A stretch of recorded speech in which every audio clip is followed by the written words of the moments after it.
অনিমেষবাবু তার উকিল জীবনে প্রথমবার ৭০ বছরের পাত্র আর ৬৭ বছর বয়সী পাত্রীর কোর্ট ম্যারেজ করাতে চলেছেন। ওনাদের জীবনের গল্পটা ও ইন্টারেস্টিং। অনিমেষবাবু নিজে একজোড়া মালা আর মিষ্টি হাতে অপেক্ষা করছিল। দেখলেন গাড়ি থেকে পারমিতা দেবীকে খুব যত্ন করে নামালেন অখিলবাবু। দুজনের পরনে ছিমছাম পোশাক। পারমিতা দেবী পরনে লাল পাড় গরদের শাড়ি আর অখিলবাবুর পরনে প্যান্ট বেগুনি রঙের এবং টি শার্ট নীল রঙের ব্লেজার। বেরোনোর সময় পারমিতা দেবী বলেছিলেন, এটা আমার খুব পছন্দের শাড়ি, বুঝলে, লাল রং বলে এতদিন পরতে পারিনি। অনিমেষবাবু এগিয়ে আসতে অখিলবাবু বললেন, কোমরে ব্যথা পারমিতার, বসলে উঠতে পারে না তাড়াতাড়ি। অনিমেষবাবু ব্যস্ত হয়ে বললেন, না না, আস্তে আস্তে নামেন, কোনো তাড়া নেই।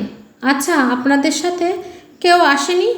আসছে পেছনে বাইকে করে ক্লাবের ছেলেগুলো, দিনরাত পড়ে থাকে আমার বাড়িতে, ওরা আসছে আর কি।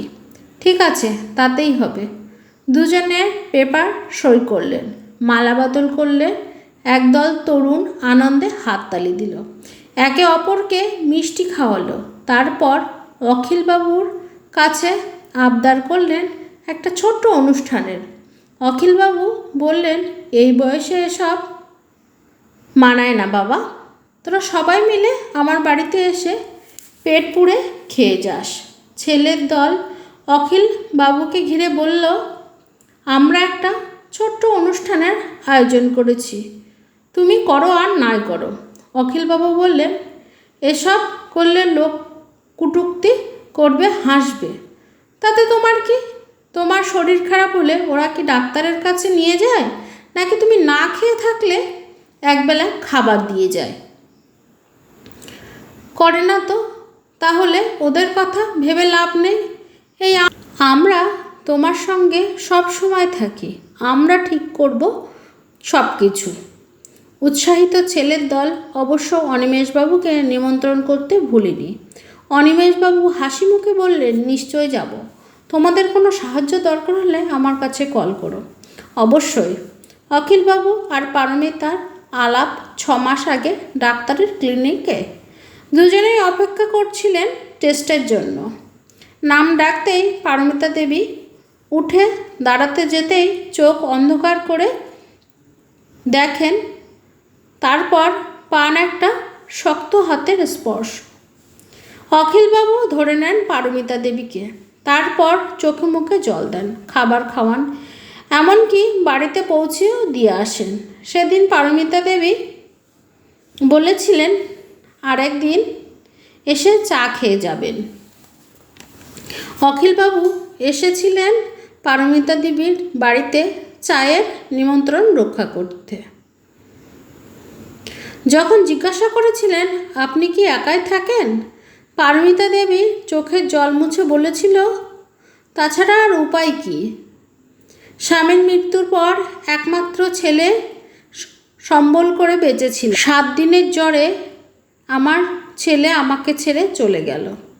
ছেলেটা আমার কলেজে পড়তো, কত স্বপ্ন ছিল ওকে ঘিরে। জানি না কোন পাপে আমি সর্বহারা।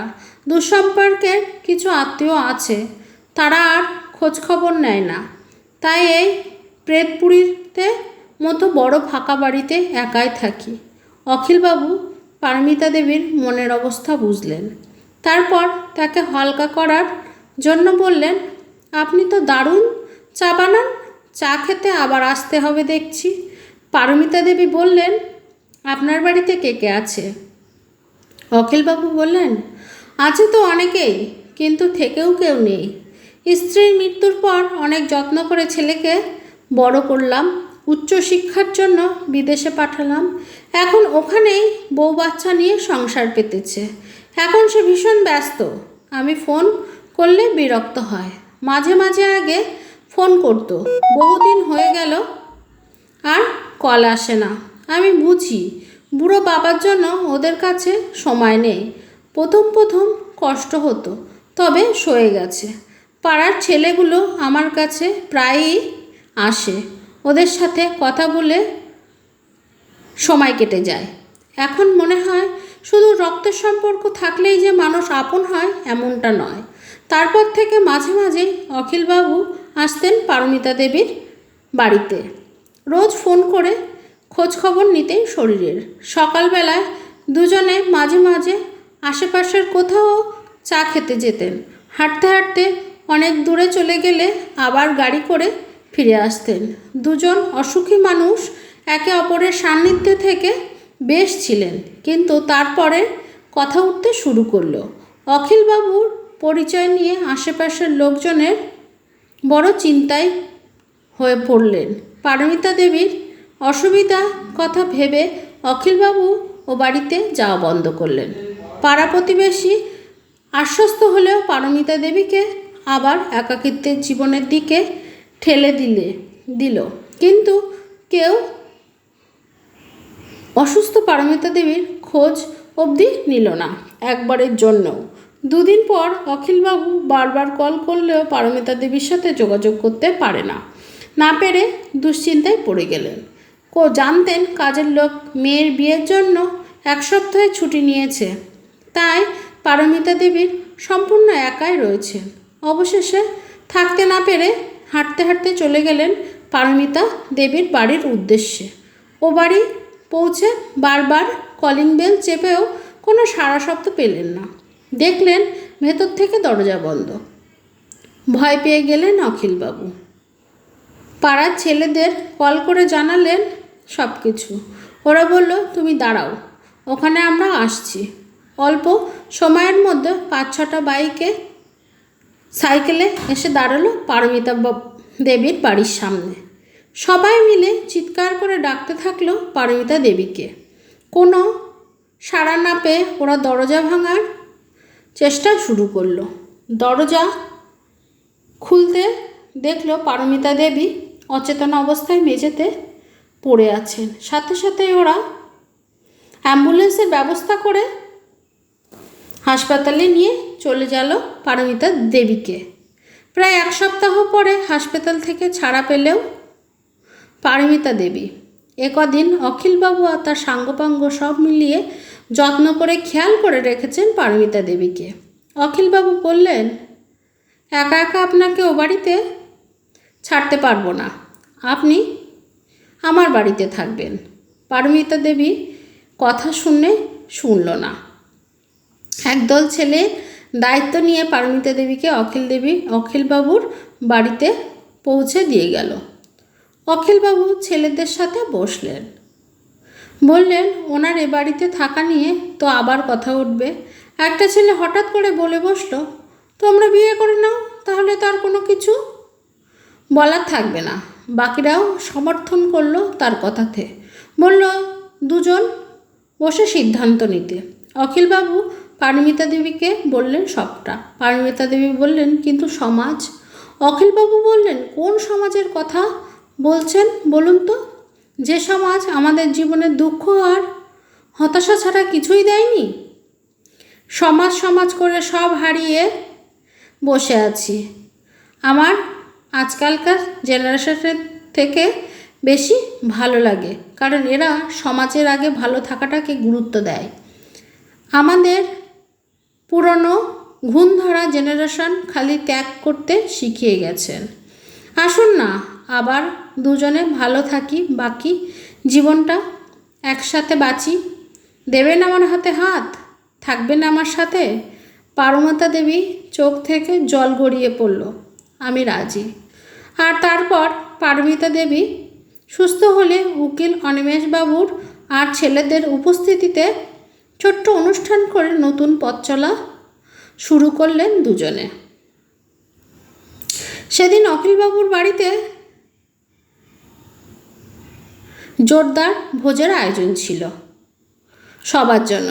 এখন অখিলবাবু আর পারমিতা দেবী বেশ ভালো আছেন। রোজ সকালে হাতে হাত রেখে হাঁটতে বেরোন। দুজনার খেয়াল রাখে, সে ওষুধ হোক বা খাবার। রোজ সকালে ছেলেরা হাঁক দিয়ে যায়, দিদা বাজারে যাচ্ছি, কিছু আনতে লাগবে? বিকেলে ক্রিকেট খেলতে খেলতে যখন ক্লান্ত ছেলের দল বসে পড়ে, পারমিতা দেবী বলেন, ওরে বেগুনি ভেজেছি তোদের জন্য, খেয়ে যা। ছুটির দিন গোটা দল হাজির হয় অখিলবাবুর বাড়িতে।